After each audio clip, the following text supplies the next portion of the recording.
Why is it so difficult to succeed in Africa? And the reason why I am making this generalization is because although Africa is a continent having 54 countries, and each and every one of these countries having unique circumstances with regards to the economy and forms of governance, what I came to realize is that most, if not all, African countries go through the same economic and governance challenges, which make it very, very difficult for Africans to succeed in Africa. And today I want us to discuss some of the challenges, and I want us to look at some of the possible solutions, and I also want us to debate about how these challenges affect the youth or the young adults when it comes to exposing themselves in the dating market, and how that also affects how we get to form, families, how it interferes with marriages and family formation, and how that all ordeal affects the society. Not just the growth of the society, but the advancement of the society. Ladies and gentlemen, let me start by telling you a story. I told you in one of my videos that I have a small business I'm running, and for quite some time now, I've been considering expanding my business. And yesterday, I went on ChatGPT trying to look for communities, institutions, and organizations that provide funding for small businesses. Called, is it SMEs? Something like that. I found a couple of communities, institutions, and organizations. And since yesterday, I think at 9, I started trying to apply for funding in these communities. To cut the long story short, guys, I was up until 1 a.m. Okay, 1 a.m. in the morning. And surprise, surprise, I did not find any organization, institution, or community that was compatible with me.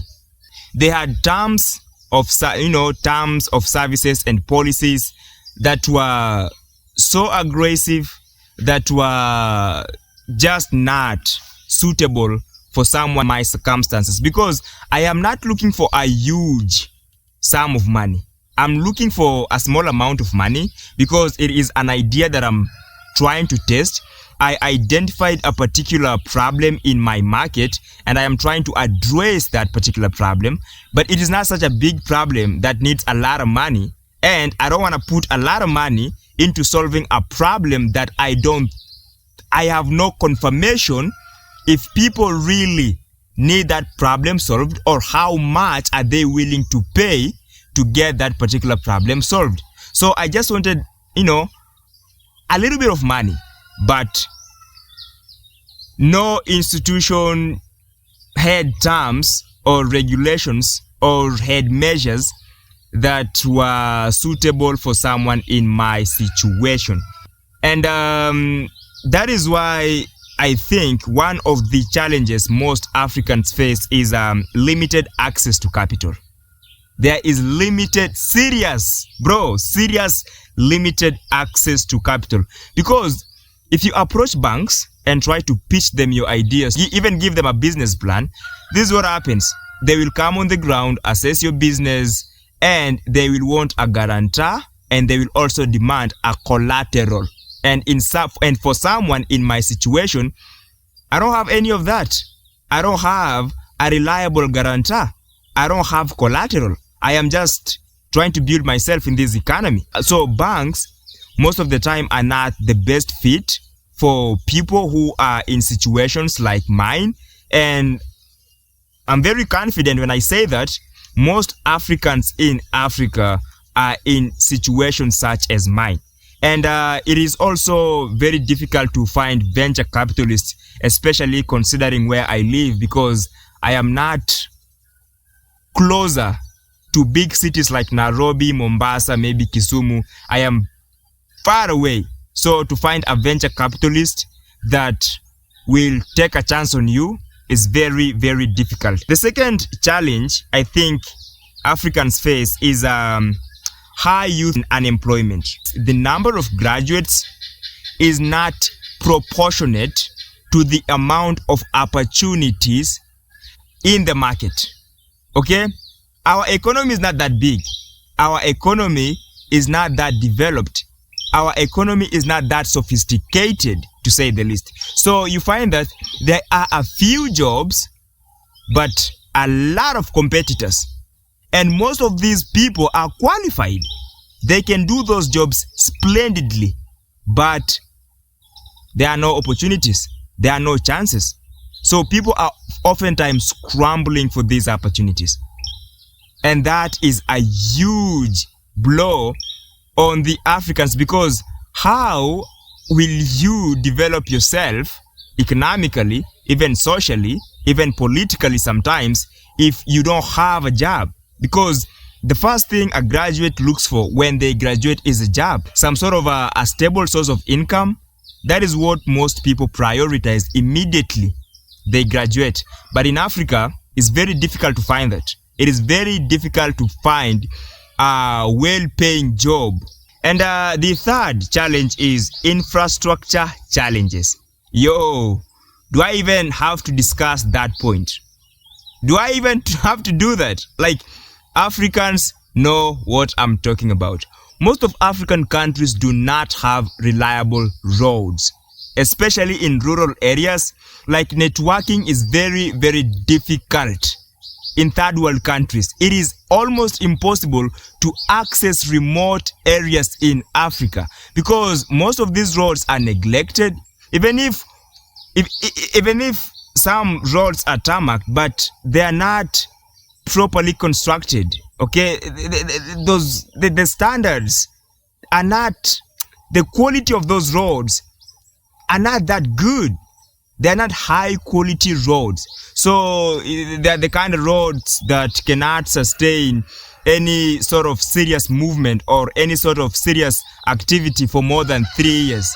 Okay, there's a road, a tarmac road in my village that was constructed like 7 or a decade ago, and that road has already come apart. So, I mean, infrastructure is one of the biggest problems, and later we are going to discuss how the government is failing us, because when it comes to roads, when it comes to electricity, when it comes to water, when it comes to, when it comes to,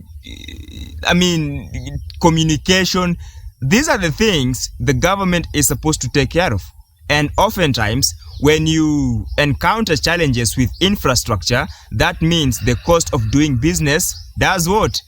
Skyrockets. Exactly. Every single time infrastructural access becomes a problem, the cost of doing business goes up. And when the cost of doing business goes up, products or goods and services has to increase in pricing. And that affects both the consumer and the manufacturer of those products. Simple, basic economics, okay? The third or the fourth reason is education and skill development. Guys. And this is not just an African problem. This is a worldwide problem. This is an issue that even Americans are going through. I have heard the likes of Patrick Bet-David, Joe Rogan, the late Charlie Kirk discuss this particular issue, like the mismatch of education and the needs of the labor market. I mean, bro, people go to school, people graduate from prestigious universities, from different educational institutions. They come to the labor market and they find that their skill doesn't really have utility in the labor market. They are pretty much irrelevant because employers are looking for people who have a different skill set. But the people coming out of school have a skill set that those employers are not looking for. And last but not least is the government's role in this whole issue. Okay, in my opinion, the biggest problem over here is how governments interact with the economy, how governments interact with society. Because you have to understand that the biggest responsibility of a government in the economy is to create a business environment that is economically stable. And when we talk about infrastructure, when we talk about education and skill development, when we talk about protecting property rights, those are all duties that the government must execute. Okay? So if you're having problems with infrastructure, communication is a problem, there is no internet access, you're having problems with accessing the rural areas in your country, the government has the mandate, has the obligation of building roads. So if you're having all these problems, then the government has to step in. The government has to take the fucking blame. See, I am the sort of a person who believes that Africans do not have an individual effort problem. Africans have a business environment problem, because Africans are not lazy. Africans are not lazy. Look at Africans in the UK. Look at Africans in the United Emirates. Look at Africans in the Arab world. Look at Africans in the US. Most of Americans complain that there are these African immigrants, the Caribbean immigrants, Mexican immigrants who go to their country and they basically work, all jobs. They have taken all jobs. They work like 3 jobs every single day. And these guys are working extremely hard. And they don't really care about how much money you're paying them. So to say that maybe Africans are lazy, I don't agree with that. I don't agree with the assumption or the theory or the claim that Africans are lazy. I don't. The majority of Africans are going through extreme poverty, and poverty is extremely painful, and pain can be a great motivation for why you want to improve your life. Africans want to improve their lives. The only problem is that the system is broken. The system is not efficient enough. The institutions are not that sophisticated to give or to assist Africans get the outcomes that they are supposed.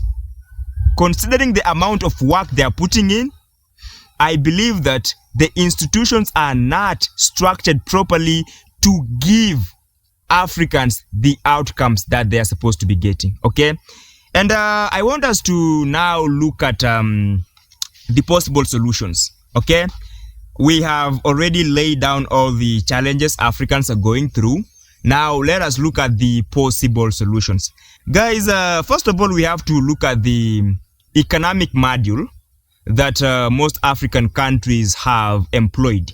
And most African countries are capitalistic. And there is an argument to be made that capitalism is possibly the greatest economic system ever created by humans. Okay? Because capitalism is the kind of economic system that fosters innovation. It is the kind of economic system that fosters efficiency, and it also helps people create wealth. Okay? So there is a lot of positive factors that capitalism has contributed in the society, and I am not that economically enlightened. I haven't explored other systems of economy, but if I were to choose, I think I'll always go with capitalism, because I've seen capitalism work miracles in people's lives. I've seen people who started with nothing and now they own a lot. I've seen, people in the US. I've seen people, give testimonies in Australia. I've seen people in China, even here in Kenya. Like, yeah, I've seen guys I went to school with succeed. I mean, tremendously succeed. And I am so happy for them. Because in capitalism, it's like you have this free market. And in this market, there are a little bit of restrictions, but not too many restrictions to a point that they cripple your creativity, they cripple your ambition, they cripple your entrepreneurial spirit. Okay? So I think I am very, very grateful for capitalism, and I greatly appreciate this form of economy. However, capitalism is not all good. And some of the disadvantages that we do see capitalism create here in Africa is inequality. And you have to understand that excess inequality is something that can seriously reduce social mobility and economic growth. Okay? Because people often have different circumstances. Okay? Some people are born into wealthy families. Some people have access to the best education in Africa. Some of them even go abroad just to learn. And so those sorts of inequalities majorly contributed by capitalism. So I think we as Africans should come together and maybe revise about how we are running our economies and the interrelation between our economies and the government. So that is one of the disadvantages that capitalism is seriously causing here in Africa. And the second disadvantage, I think, is short-term incentives, because oftentimes companies and industries and even organizations, these different enterprises, prioritize profits over long-term solution, over creating long-term solutions. And most of the time you find that when you prioritize profits over creating reliable long-term solutions, you ignore your workers, your workers' well-being.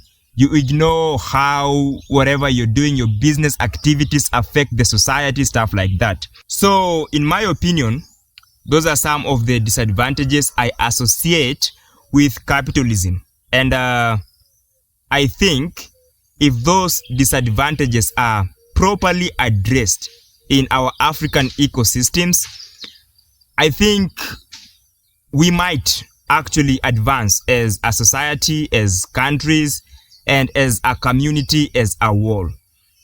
Now, I want us to explore some of the possible solutions.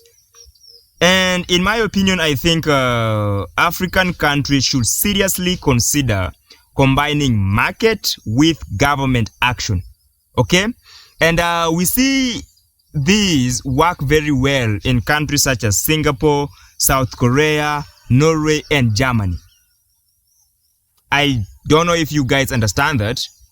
And I don't really have a lot of time to get into that. Maybe it's a discussion we might actually conduct some other day. But one of the solutions I think Africans should implement is combining market with government action. And the second thing I think Africans should implement is export-led industrialization. Instead of exporting raw materials, let's find a way to make some finished products in our countries. Okay, like I don't understand how some of the best coffee in the world is grown in Africa, but it has to be exported to some other countries like the US, the UK, for it to be processed and then to be sold globally, including in our own countries at an extremely high price. Bro, Can't we do that? We grow tea. Kenya is one of those countries that grows the best tea in the world. But it's a shame that our tea leaves have to be exported to some other country out there for it to be, for it to be processed, for value addition to occur, and then we are sold back the same. Like, I don't understand, man. Okay, so I think we should try to focus on export-led industrialization. And this has worked very well in some of the countries in East Asia that implemented this particular this particular solution, and now they are doing better than before. The other day I saw my president, William Samoei Ruto. He was talking about manufacturing shoes here in Kenya, and he said that he is already manufacturing shoes are being manufactured here in Kenya, especially the military institutions don't have to rely or don't have to buy or consume imported shoes anymore. Like, the military market now primarily buys their shoes here in Kenya. And I was like, yeah, that's the kind of thing that we need. And he was also talking about establishing 5 more companies or 5 more manufacturing entities that will manufacture more shoes, that will ensure that we make some of the best leather. So there is, that shoe market.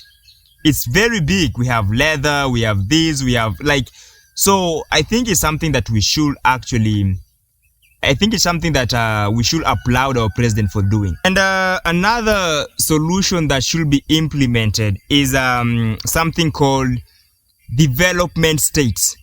And development state is a situation whereby the government identifies some of the most economically viable industries in a country, and they dedicate most of the country's resources in developing those particular industries.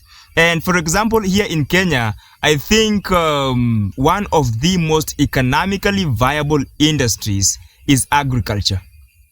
If we put enough emphasis, if we channel enough resources to agriculture, to the agricultural sector over here, I think we can work wonders. I am not saying that other industries are irrelevant. No, I'm not saying that. But I think our government should identify a couple of industries and heavily support those industries. Most countries have developed thanks to that particular solution. Okay? And I also think that technology is one of those economically viable industries in Kenya. And I believe that if we put enough emphasis and we channel enough resources in developing our technology in this country, I think Kenya has the potential of becoming one of the tech giants, not just in East Africa, but in the entirety of Africa. Because if you look at how the global, technology communities consider Kenya, bro, those people hold us with high regard. And the last but not least solution is mixed economy.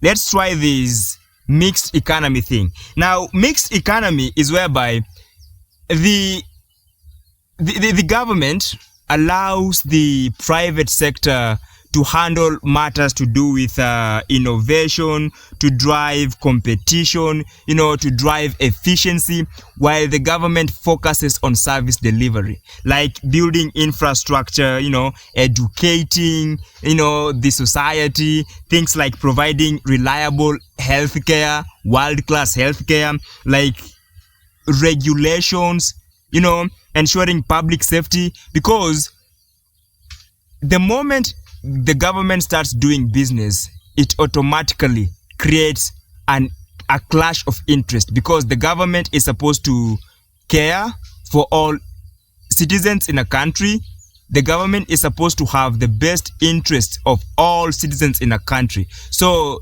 the government flourishes when it comes to service delivery, and the private sector thrives when it comes to things to do with innovation, things to do with, ensuring that efficiency is being achieved almost all the time.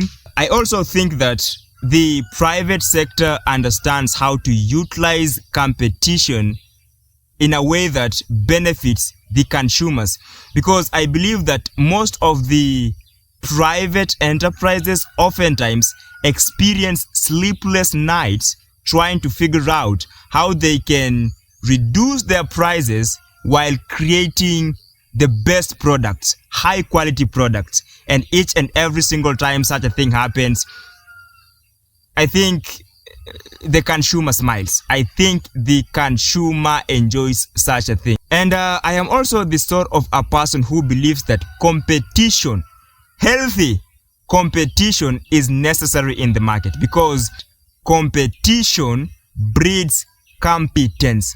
Competition breeds competence. And once you create a competent institution, you have a competent economy, you have a competent society. It means your country is at an upward trajectory. I don't know if that makes sense, because I believe every single time there is a significant degree of competence in the society, it is very difficult for a country not to experience an upward trajectory.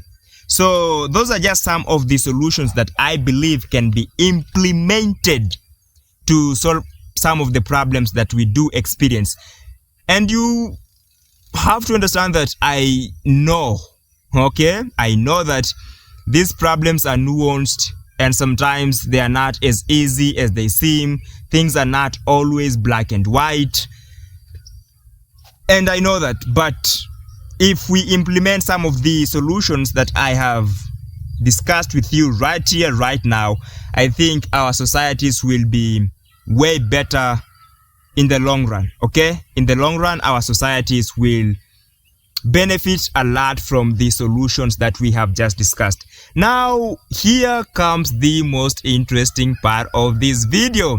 How does economic disparities, economic pressures, and economic challenges affect dating, mating, marriage, family formation, and society expansion?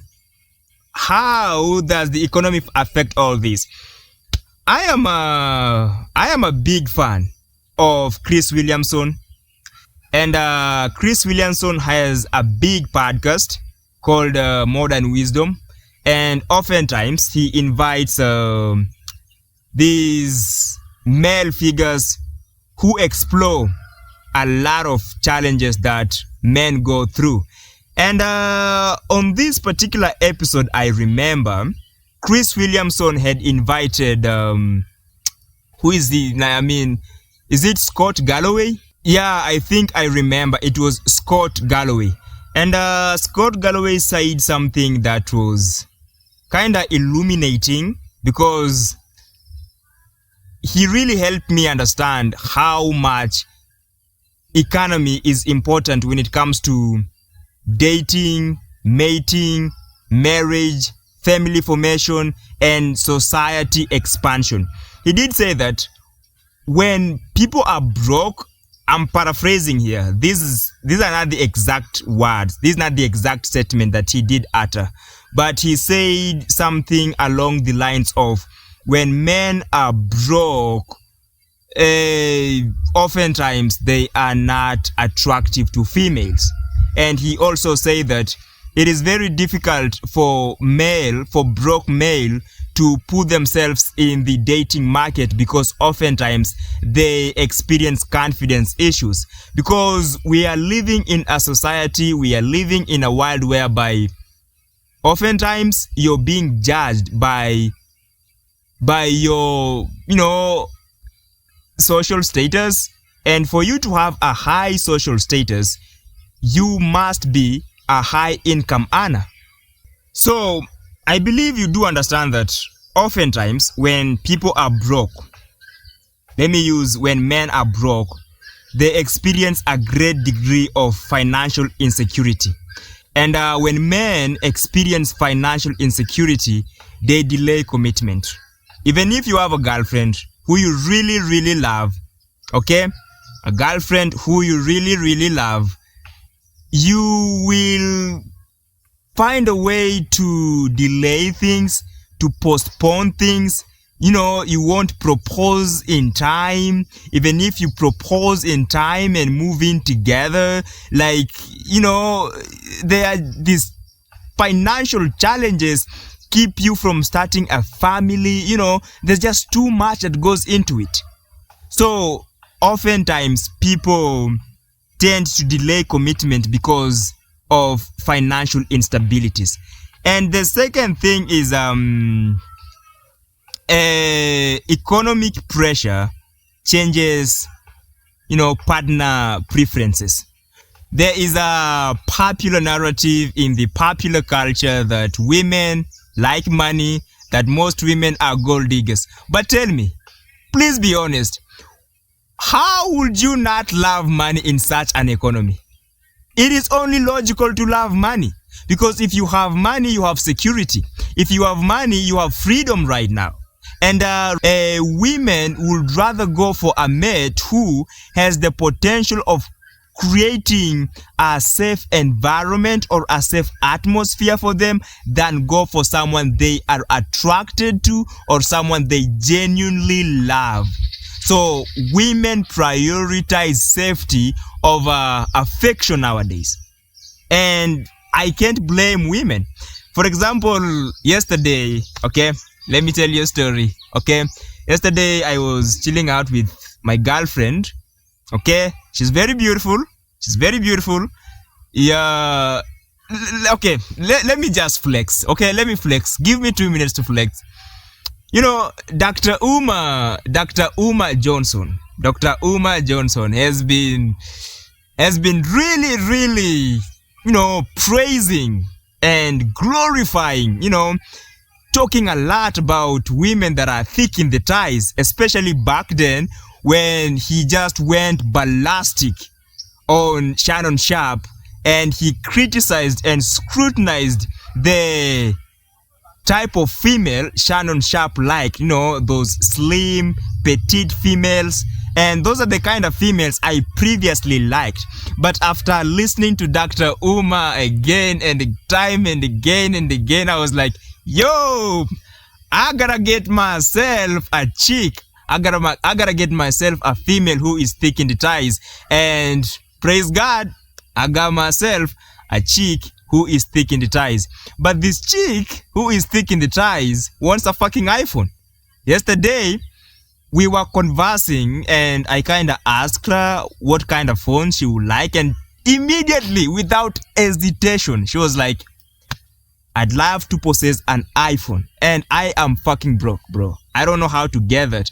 That's why I'm saying, like, economic pressure changes partner preferences, and I can only assume, I can maybe predict. I don't want this to come true, but if I do not step up my game and become a better provider, I might lose her. And I don't want such thing to happen, okay? I don't want such thing to fucking happen. And I also believe that you do understand weak economies reduce social interactions, because people have to prioritize basic needs over social interactions that can lead to them acquiring potential mates. Now imagine this. Imagine in an economy that is this fucked up, in an economy that is this complicated and just difficult, so tough, maybe you're working 2 jobs or 3 jobs, you're working multiple jobs, you're juggling multiple jobs each and every single day. So when you get home, you're so tired, you don't have time to go out there and interact and socialize with other people. You only want to sleep. You want to rest. And you also have to understand that maybe you're making money, but it's not enough money. And that money is only enough to take care of your basic needs. So you don't have enough money to spare to go out on an expensive fucking date. You can't take someone out, bro. Like right now, that is the biggest problem, or that's one of the challenges that I'm going through. I am trying to, put together resources, accumulate enough money to take this person out. Okay, and I want to make a good impression. Okay, I want to make a good fucking impression. So, I mean, good dates need good amount of money. That is why I'm saying oftentimes weak economies, when people don't have money, when people are struggling in their respective economies, it becomes very, very difficult to go out there, socialize, interact, and attract potential mates. It's very difficult. Like, traveling can be very expensive. Youths do not have cars. Young adults don't have cars, even if they do have cars. Bro, have you checked the price of gas lately?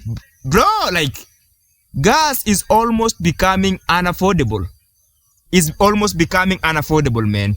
And the third, let's say the last but not the least, way economy interferes with, dating and marriage and family formation and society is, in such a difficult economy, you find that women are not prioritizing marriage anymore. Like, we've seen these feminist movements that primarily tell women, you know what, there's no need of getting married. Go out there, make your money, become a career woman, stuff like that. So it is not illogical. It is not illogical in economies that are this fucked up and this messed up, and we do not see hope. Women prioritize, they prioritize financial stability.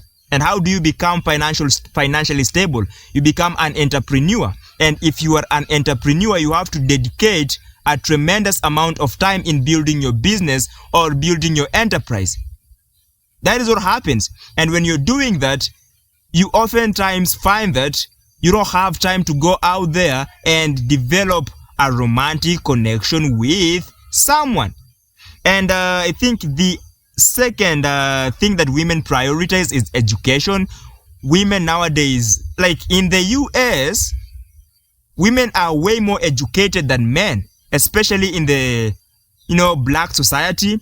A black woman is one of the most, if not the most educated person or educated human beings in the US compared to black men. Bro, the difference is ridiculously noticeable. So women prioritize education. Now you find a woman, she has a certificate, a diploma, a degree, she has a master's, she has a PhD, and she is pursuing more and more and more and more education instead of settling down and starting a fucking family. And I think the third priority to women, due to the economic, restraints or economic constraints, is career development. Even if they are getting married, they would rather hire a nanny and, go back to work. Something that will probably not happen if men could make enough money to take care of both their needs and their woman's needs and their family's needs with ease. Okay? If our economies were properly functional so that people can make enough money, save that money, invest that money so that your future has been taken care of. Okay? Because most people are also looking at the future. Because a woman is like, well, I can be a housewife. How about the future? How is the future going to interact with us? How is the future going to treat us if right now we don't get enough money and maybe invest that money in stocks, invest that money in bonds, maybe invest that money in crypto, or any other channels of investment. If we do not do that right now, then our future is fucking screwed. So you have to understand that now. And those kind of things create a lot of restraint in relationships, because now you get home, you're both stressed from work. Like, you come home, you're not even talking, you brought your work home. Like, you come home, like, bro, it's just complicated. And that is why I'm saying economy affects society in that regard, because economy affects people's ability to date, and when people are not dating, marriage is affected. When marriage is affected, family formation is affected, and when family formation is affected, the societal expansion and growth is automatically affected, because we all know that a family is the basic unit of a society. If people are not creating families, then societies are not growing. Ladies and gentlemen, it has been a fun video to make. I hope you gained a tremendous amount, or at least some understanding of Africa and the African economy and the challenges we are going through over here, and how all those economic challenges will potentially affect our ability to form families, therefore also affect how our societies will grow in the future. That is just to say that yes, there is potential in Africa. Okay, we might get to a place where all these problems, or most of these problems, become, things of the past. But right now, these are the challenges that we are struggling with. These are the challenges that we are trying to solve. We are not complaining. This video was not me complaining. This video was me enlightening my fellow Africans and other people in the diaspora that are maybe considering visiting or relocating to Africa. Yeah, Africa has potential to grow. Okay, I did not say all that to discourage you from investing in Africa. Invest in Africa. We will figure out all those problems. So Africa has potential. We will get there. And I'm also asking my fellow African brethren, okay, let's not go out there. The moment you get or you acquire, a high-paying skill, please find a way to teach people over here. Find a way to develop ourselves over here. Because once you go to other countries and you help them build their countries, their economies, you're hurting us. Remember, we are the ones who, bro, we need you. Well, that's what I'm trying to say. We need each and every single one of you. Guys, you know the drill. You know the drill. At this time, you're supposed to have subscribed.